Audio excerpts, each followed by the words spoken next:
wabarakatuh. Selamat pagi para pemirsa yang dirahmati Allah. Kembali lagi bersama saya Dr. Gita Dwi Desyani dalam program acara ASI Aku Sayang Ibu, persembahan Hospital TV Sultan Agung, sebuah acara yang akan membahas seputar kesehatan ibu dan anak. Nah pemirsa, sebelumnya kami akan menyapa terlebih dahulu para pemirsa dimanapun Anda berada yang saat ini sedang menyaksikan acara ASI.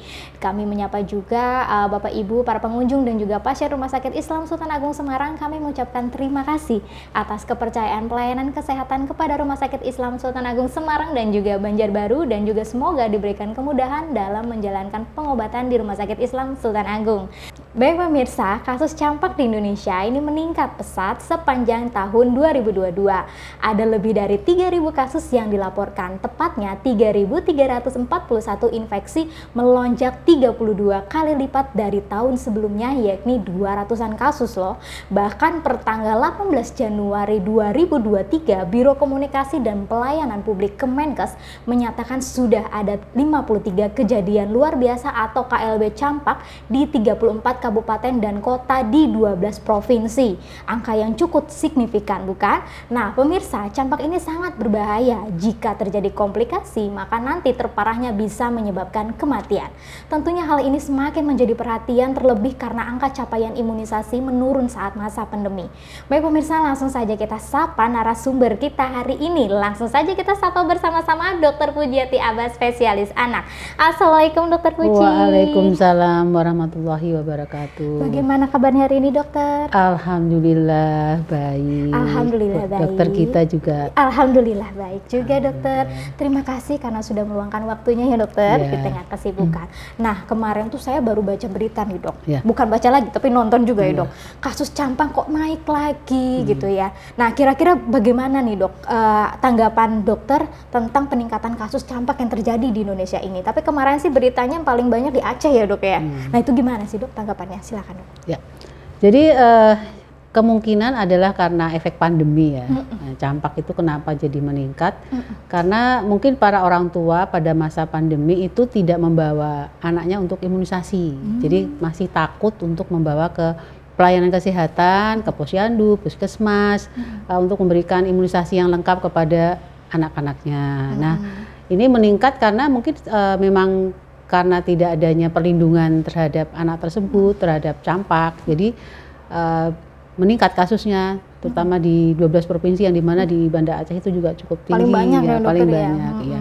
Nah, sebenarnya ya anak-anak itu yang belum dicampak segera diimunisasi campak untuk menghindari tertularnya campak tersebut kepada anak tersebut. Iya, baik dokter. Mungkin refresh lagi. Sebenarnya kan campak sudah sering ya dokter ya, maksudnya diinfokan oleh petugas-petugas kesehatan atau mungkin kan orang-orang juga sudah tahu, tapi bisa di-refresh lagi dok, pengertian dari campak ini apa dok sebagai?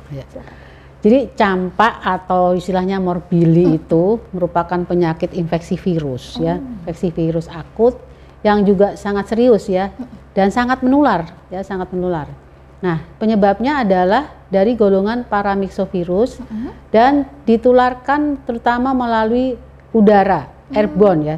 Jadi kalau anak-anak itu berkumpul bareng gitu ya, itu sangat gampang dan sangat cepat terjadi penularan dan itu sangat pesat karena ini virus ya.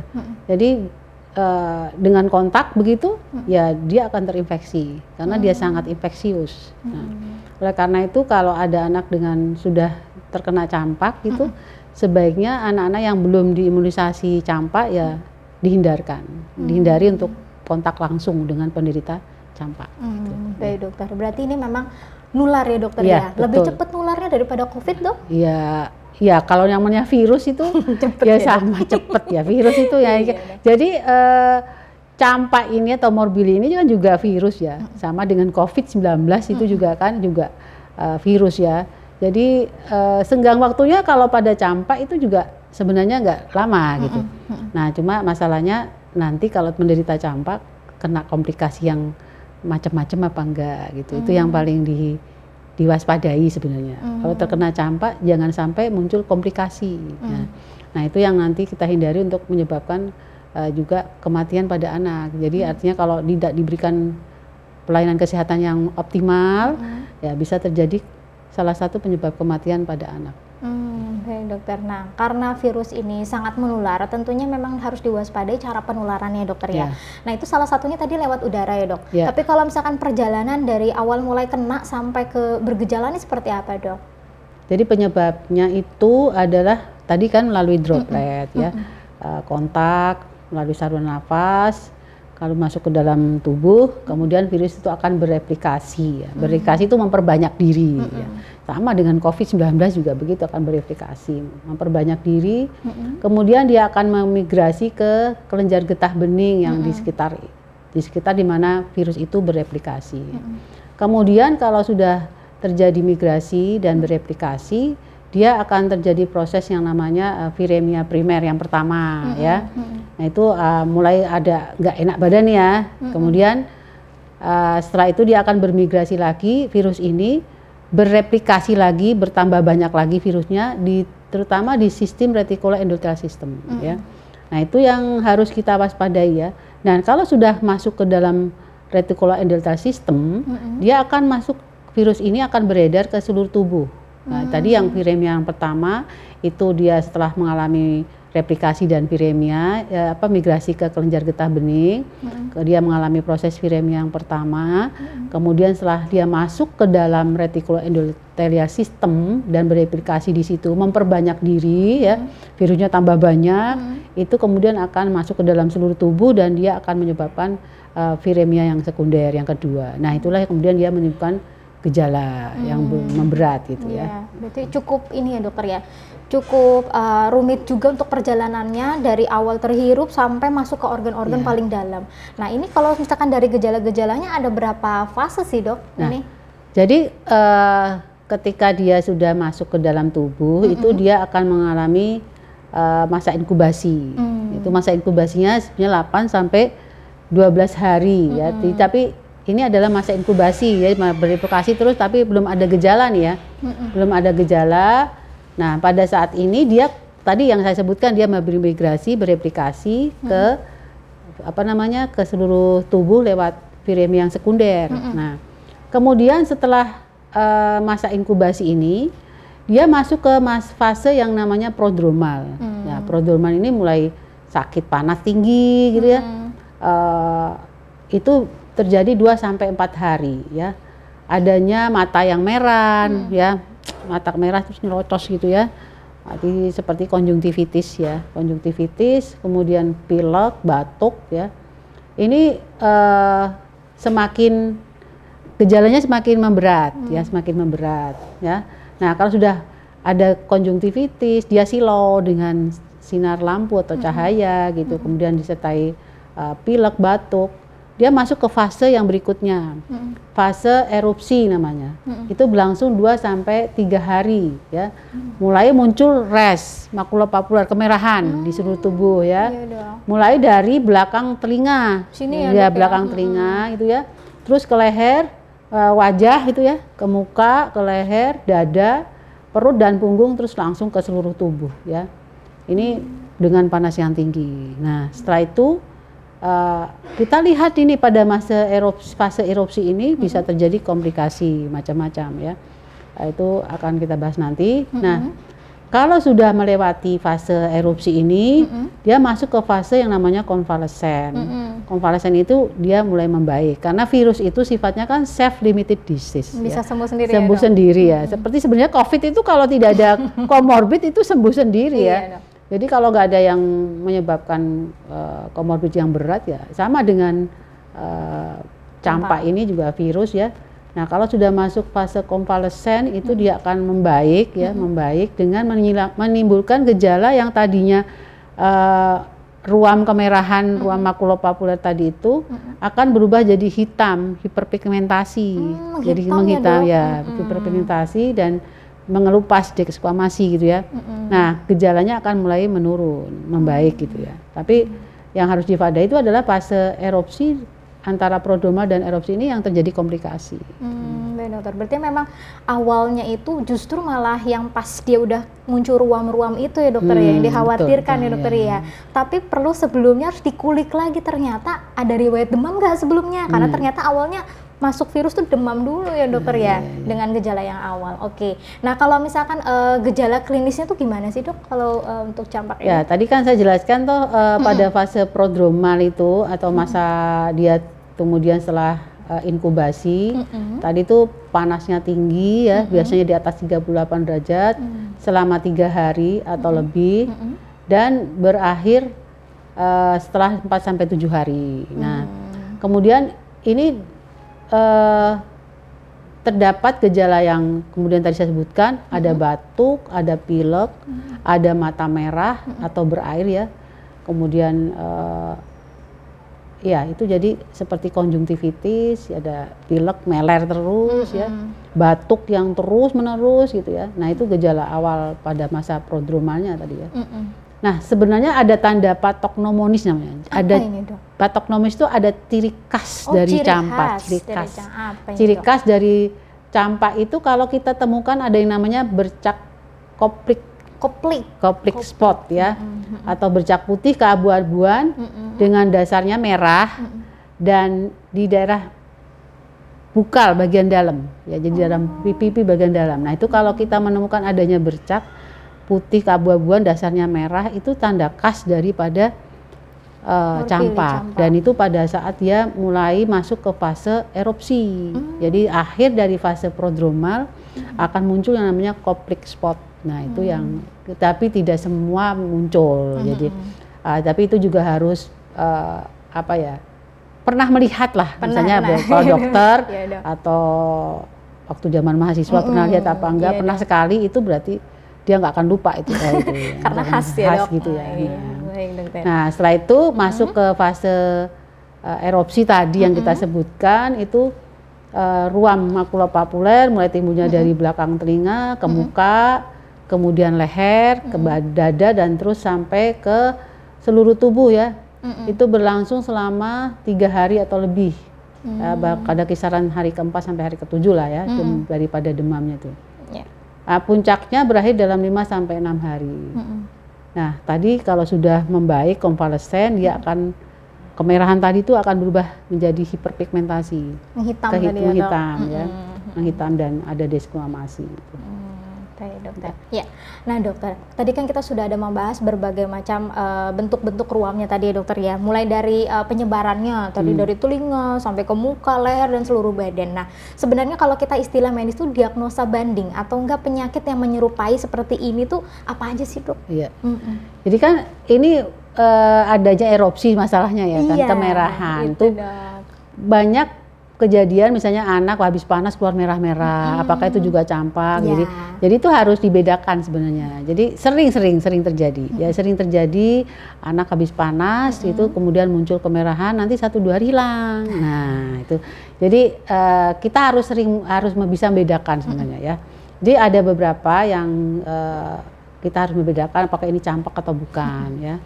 Yang sering dialami oleh anak sebenarnya. Yang paling sering sebenarnya itu yang pertama adalah exanthema subitum. Aduh, jadi susah juga nih dok. Exanthema subitum itu ya ruamnya muncul setelah panasnya turun. Malahan ya dok. Belum turun. Pada bayi biasanya dikenai anak umur 6-18 bulan. Dan ini tidak biasanya hanya 1-2 hari hilang. Setelah panas turun muncul terus hilang. Nah itu tidak akan membuat dia jadi, ketika dia mau sembuh apakah juga akan berwarna hitam? Tidak. Jadi begitu dia sudah membaik itu langsung bersih lagi, bersih lagi ya. Jadi itu harus dibedakan dari exanthema subitum. Ada juga dengan kondisi rubella ya. Rubella itu juga ruamnya juga khas ya, Ada disertai dengan pembesaran kelenjar getah bening. Nah, kelenjar getah bening di belakang aurikuler juga, atau di daerah suboccipital di belakang leher gitu ya, atau di daerah leher di coli posterior di daerah dekat-dekat pundak sini ya. Di situ ya, di daerah situ ya. Kemudian atau istilahnya adalah lagi yang mirip-mirip dengan campak ini adalah demam scarlet. Demam scarlet ya. Ini lebih sering ke arah infeksi oleh karena kuman Streptococcus. Bakteri ya, bakteri ya, beta hemolyticus grup A. Demamnya tinggi, anaknya tampak sakit berat gitu ya. dan ruamnya itu kasar gitu ya. Kalau ini kan agak halus gitu ya. Ini agak kasar di seluruh tubuh.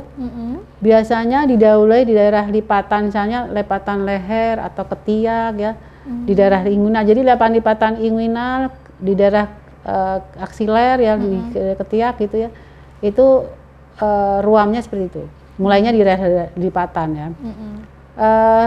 Bisa juga disertai dengan adanya peradangan di daerah tenggorokan juga.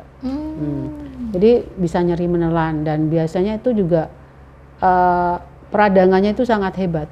Jadi kemerahannya itu seperti buah stroberi. Wah, ya. khas Jadi banget ya, Dok. cirinya khas gitu. Kalau udah pernah melihat juga akan, oh ini stroberi. Stroberi tang namanya ya, karena di daerah lidah gitu, tenggorokan itu kelihatan adanya warna kemerahan, dan pada penyembuhannya itu pada kulitnya seperti bersisik. Ya, bersisik gitu. Nah, itu bedanya. Berarti cukup banyak juga ya dokter ya? Ada yang lain juga mungkin. Yang lain juga ada kayaknya. Selain demam scarlet itu kita juga membedakannya dengan demam berdarah dengue. Ini dok, sering banget suka salah. Bener. Sekarang ini juga lagi banyak-banyaknya juga nih. Ada campak, ada demam berdarah dengue. Ya tuh. Ini pas ini. Nah, kadang-kadang ini musim, apalagi habis banjir. Nah, nyamuknya berkembang biak ya. Nah, itu bisa juga adanya cuma pada demam berdarah kan seperti digigit nyamuk, peteki gitu ya, banyak gitu, terus panas tinggi, dan demam berdarah ini juga sakitnya juga singkat nih, dari hari kedua sampai hari ketujuh. Kalau lewat hari ketujuh udah baik. Ya. Cuma pada demam berdarah ini juga perlu diwaspadai nih kalau pasiennya mengalami shock ya. Nah ini juga berat ya, bisa menyebabkan kematian juga. Ini juga virus juga, jadi virus juga ya, virus demam berdarah ini juga sangat luar biasa menyebabkan, bisa menyebabkan kematian kalau terlambat membawa ke sarana pelayanan kesehatan. Tadinya panas tinggi 2-3 hari, tiba-tiba turun drastis, kok anaknya dingin semua gitu. Padahal pasien ini lagi shock nih. Nah, ini yang shocknya ini udah berapa jam nih? Nah, ini nih yang tidak udah sekian jam atau baru ke besoknya dibawa, anaknya sudah mungkin meleknya juga udah lethargi, ngantuk-ngantuk gitu ya. Nah ini bahaya. Nah itu kalau sudah seperti itu biasanya apalagi kalau kita cek laboratnya yang memburuk gitu ya, wah ini agak berat karena dia sudah shocknya udah 24 jam gitu. Nah, jadi jangan terlambat membawa. Kalau ada kasus pasien demam berdarah dengue itu harus antisipasinya lebih dini mungkin ya. Itu karena penyebab kematian juga ya, menyebabkan kematian. Nah, kemudian yang lain adalah ini penyakit Kawasaki disease ya. Ini yang menemukan Tuan Kawasaki dari Jepang ya. Biasanya berupa kemerahan juga, adanya pembesaran kelenjar getah bening, adanya apa ya, di lidahnya itu kayak papil-papilnya itu kasar gitu dan kemerahan. Kayak muncul gerunjel-gerunjel gitu ya gitu, dok. Ya, dan nyeri sendi juga kadang-kadang begitu. Nah, tapi ini perlu dokter anak harus bisa benar-benar ketajamannya itu harus bisa dilatih untuk membedakan gitu ya. Tapi yang harus diwaspadai justru pada musim penghujan ini adalah justru pada kasus demam berdarah dan campak ya. Jadi campaknya. Jadi karena kalau campak itu adalah penularannya lewat udara ya, kontak. Kalau pada pasien demam berdarah dengue itu karena digigit oleh nyamuk. Digigit oleh nyamuk Aedes aegypti ya. Kapan gigitnya nggak tahu misalnya gitu ya. Apalagi musim penghujan banyak genangan air nih. Harus kerja bakti ya. Resik-resik kota ya. Resik-resik kampung itu harus dilakukan supaya tidak ada genangan air, karena nyamuk ini paling suka dengan tempat yang tempat penampungan air gitu ya. Itu jadi kita harus waspada, justru saat ini selain campak adalah demam berdarah juga ya. Baik dokter, luar biasa. Memang cukup harus berwaspada, hati-hati dokter ya. Gejalanya tuh mirip-mirip ya dokter ya. Cuman tetap saja memang paling parah, komplikasinya kan macam-macam, dan paling terberat tadi bisa menyebabkan kematian. Nah kalau misalkan kita dok sebagai tenaga kesehatan untuk melakukan wawancara atau anamnesis atau pemeriksaan fisik ini, yang paling harus didetailkan tuh apa sih dok? Sebenarnya paling sering yang harus didetailkan itu adalah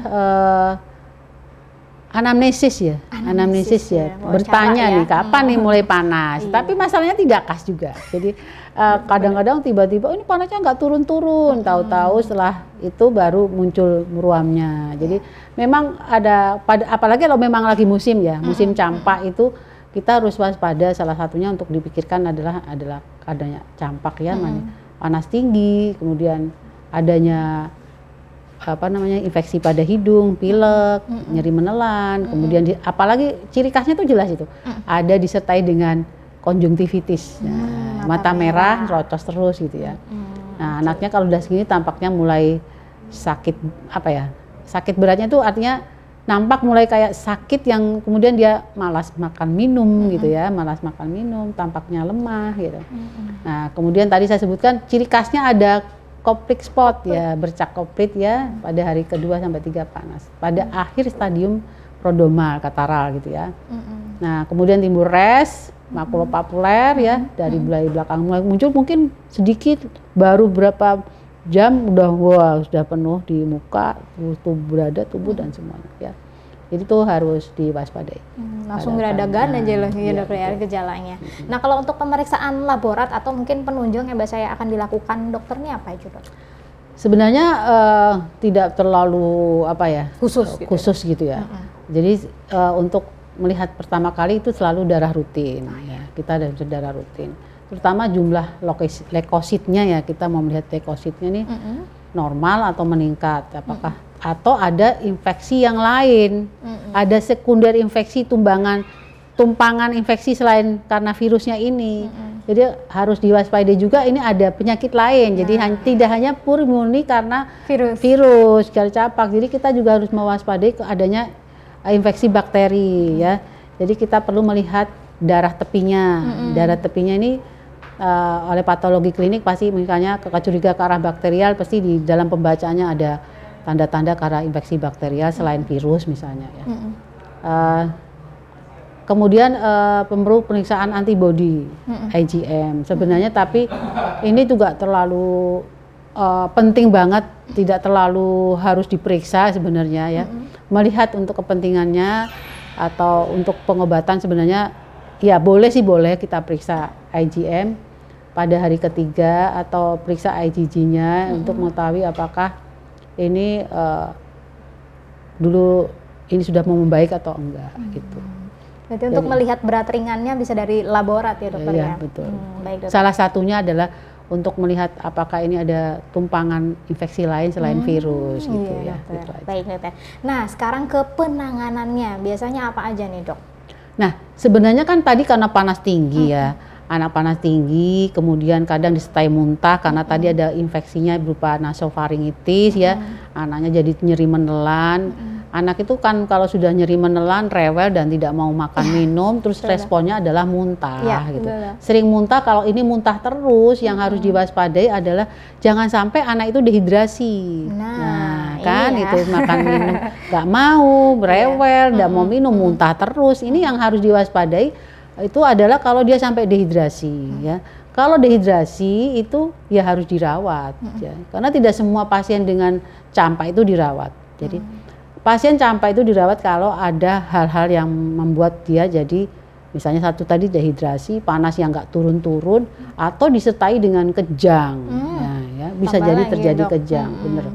Nah, kalau dia dehidrasi, atasi dehidrasinya ya terpasang infus, kemudian beri cairan yang cukup, ada kuat, kemudian anti muntah juga perlu diberikan karena memang tidak nyaman gitu ya.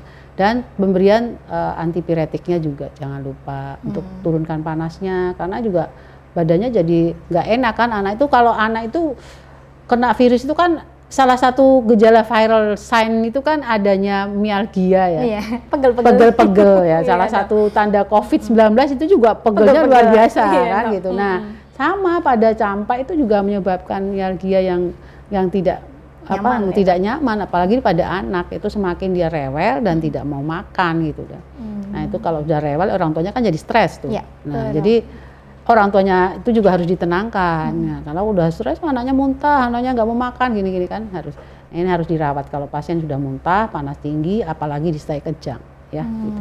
Baik dokter, berarti memang harus lebih aware ya dokter ya, jangan awal-awal tunggu parah dulu baru diobatin ya, tapi dicoba dulu pakai misalkan ada penurun panas sendiri atau kompres dulu kan nggak apa-apa ya dokter ya buat di rumah. Baik dokter, selain itu berarti ada pengobatan yang suportif yang lainnya nggak sih dok? Pengobatan seperti yang lainnya tergantung gejala yang ditimbulkan dan adanya komplikasi ya, ada komplikasi ya. Nah, kalau terkena campak itu kita harus memberikan pemberian vitamin A, jangan lupa ya. Dosisnya tentunya sesuai dengan umur ya. Kalau anaknya di bawah 1 tahun kita berikan yang dosis campak 100.000 unit ya. Kemudian yang di atas 1 tahun itu dikasih 200.000. Nah, bisa diberikan pada anak umur 6 bulan itu 50.000 ya. Itu diberikan bisa 2 kali ya, 2 hari artinya ada dosis ya. Nah, pada kasus yang mengalami gizi buruk itu bisa diberikan vitamin A ini 3 kali. Lebih banyak ya dok? Ya karena dia gizi buruk kan ada masalah dengan mukosa di daerah kulit atau semalam rentan terhadap penyakit. Jadi artinya bahwa anak gizi buruk ini juga harus kita perhatikan imunitasnya juga. Gitu. Baik dokter. Nah kalau misalkan komplikasinya nih dok, secara ya dokter ya, yang namanya campak kan pasti ya tadi dengan gejala-gejala yang tidak nyaman tadi pada anak-anak tadi, yang terparahnya itu bisa menimbulkan komplikasi penyakit apa aja sih dok? Banyak, jadi karena yang dia lebih fokusnya ke arah mukosa ya, mukosa organ ya. Jadi epitel-epitel itu jadi rusak gitu ya. Nah salah satunya adalah yang paling parah itu adalah kalau anaknya disertai dengan kejang, ya, kejang atau encephalitis akibat morbili ya. Kemudian adanya radang paru-paru, jadi karena juga mukosa parunya juga mudah diserang itu oleh virus morbili ini tadi kejang juga. Kemudian ada jangka panjang yang bisa menyebabkan kondisi di mana terjadi kemunduran pada anak, baru kemudian muncul beberapa tahun kemudian itu adalah subakut sklerotik panencephalitis. Nah ini baru nanti sekian tahun ya. Jadi dulu pernah kena campak gak ini ya? Tahu-tahu ada kemunduran dari aspek perkembangannya. Tadinya bisa jalan, bisa ini tiba-tiba nggak bisa atau kejang yang nggak jelas gitu. Jadi ini harus artinya bahwa anak pasien campak ini tuh bukan hal yang cuma campak biasa gitu. Ya. Jadi harus benar-benar ditangani supaya tidak muncul kemudian hari adalah komplikasi ya. Selain itu adanya konjungtivitis tadi ya pada mata, kemudian otitis media, radang telinga tengah gitu juga karena juga bisa ke situ. Kemudian bisa juga terjadi laringotrakeitis. Kemudian bisa juga kalau menyerang kepada mata yang lebih parah lagi ya. Gitu. Wah ini memang kasusnya cukup pelik juga ya dokter ya. Kalau misalkan tidak ditangani, ternyata riwayat campak ini bisa berefek panjang kemana-mana yang tadi komplikasi sudah disebutkan. Nah sekarang untuk prognosisnya, kalau istilah medisnya atau mungkin istilah awamnya itu derajat kesembuhan itu seperti apa sih dok? Gitu dok. Ya jadi tadi kan saya sudah sampaikan bahwa campak itu kan karena virus ya. Virus itu kan sifatnya self-limiting disease. Jadi sembuh sendiri nanti kalau sudah membaik ya. Artinya kalau campak ini tidak ada komplikasi yang tadi saya sebutkan tadi, ada pneumonia, ada kejang ya. Kemudian ada SSPE atau ada laringotrakeitis, ada otitis media dan sebagainya, itu ada dehidrasi akibat muntah terus. Ya itu baik-baik aja ya. Artinya bahwa dia akan membaik dengan sendirinya. Memang harus diperhatikan adalah ketika panas ya tetap diberikan antipiretik, turun panas dan banyak minum ya karena panas tinggi itu juga menyebabkan dehidrasi. Nah, kalau ada muntah juga harus diberikan hidrasi yang cukup. Artinya sebenarnya itu kalau ini ditangani dengan baik itu akan membaik dengan sendirinya. Nah, yang membuat jadi apakah nanti akan menyebabkan kematian itu kalau terjadi komplikasi yang berat yang kemudian akhirnya juga disertai dengan infeksi yang lain, ketumpangan dengan infeksi bakteria. Jadi artinya ini adalah penyakit yang tidak ringan tapi juga bisa menyebabkan kematian. Artinya ya pada anak yang belum dilakukan imunisasi campak karena umurnya sudah 2 tahun misalnya, tetap harus diberikan imunisasi. Karena sekarang program pemerintah kan campak itu ulangannya ada umur 2 tahun ya. Nah, itu harus diberikan pada anak tersebut ya. Baik dokter, nah luar biasa. Nah sebagai penutup dok, tips apa atau mungkin pesan-pesan apa yang akan disampaikan kepada pemirsa kita kali ini dok? Silakan. Ya, itu tadi pesan saya adalah kalau ada anak panas 2-3 hari kok nggak turun-turun, ya segera, apalagi udah diberi turun panas gitu ya, segera datang ke pelayanan kesehatan, mau puskesmas ataupun ke rumah sakit untuk mendapatkan pelayanan yang lebih optimal ya, untuk mendeteksi apa penyebab panas tersebut. Ya. Bagaimanapun, biarpun seolah-olah kelihatannya campak itu sepertinya ringan, tetapi komplikasi yang ditimbulkan itu cukup berat. Oleh karena itu kita harus lebih waspada sedini mungkin gitu. Untuk mendapatkan pelayanan yang adekuat dan anaknya biar cepat sehat kembali. Luar biasa.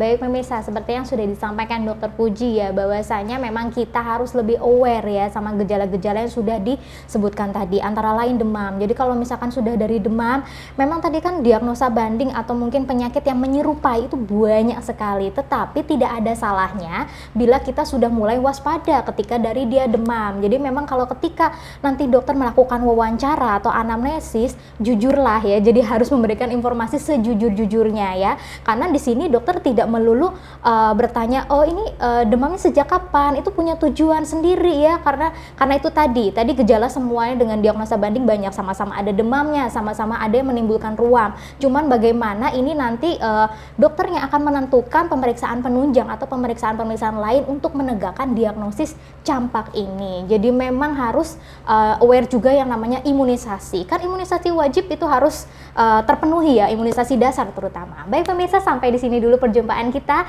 Kita mengucapkan terima kasih kepada Dokter Puji. Terima kasih dokter. Sama-sama. Semoga bermanfaat dan sehat selalu ya dokter. Amin, amin. Baik pemirsa, sampai di sini dulu perjumpaan kita. Jangan lupa saksikan ASI Aku Sayang Ibu tentunya di channel YouTube RSI Sultan Agung Semarang. Jangan lupa di like, subscribe dan juga nyalakan tombol notifikasinya agar tidak ketinggalan tema-tema kita yang menarik setiap minggunya. Saya Dokter Gita bersama kru yang bertugas hari ini mohon undur diri. Sampai jumpa minggu depan. Wassalamualaikum warahmatullahi wabarakatuh.